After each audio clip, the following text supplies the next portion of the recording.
தமிழகத்திற்கு வினாடிக்கு 9,000 கனஅடி நீர் என்ற அடிப்படையில் அடுத்த 15 நாட்களுக்கு கர்நாடக அரசு தண்ணீர் திறந்துவிட வேண்டும் என்று காவிரி நீர் மேலாண்மை ஆணையம் உத்தரவு பிறப்பித்துள்ளது.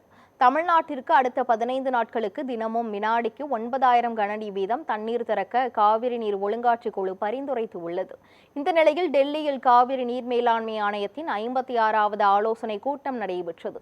இதில் தமிழகத்திற்கு வினாடிக்கு 9,000 கனஅடி நீர் என்ற அடிப்படையில் அடுத்த 15 நாட்களுக்கு கர்நாடக அரசு தண்ணீர் திறந்துவிட வேண்டும் என்று காவிரி நீர் மேலாண்மை ஆணையம் உத்தரவிட்டது. காவிரி ஒழுங்காற்று குழுவின் பரிந்துரையை ஏற்று இந்த உத்தரவு பிறப்பிக்கப்பட்டது. அதே நேரத்தில் நாள் ஒன்றுக்கு 1.9 TMC வீதம் 15 நாட்களுக்கு தண்ணீர் திறக்க உத்தரவிட வேண்டும் என்று தமிழ்நாடு அரசின் கோரிக்கையை காவிரி நீர் மேலாண்மை ஆணையம் நிராகரித்து விட்டதாக அதிகாரிகள் தெரிவித்தனர்.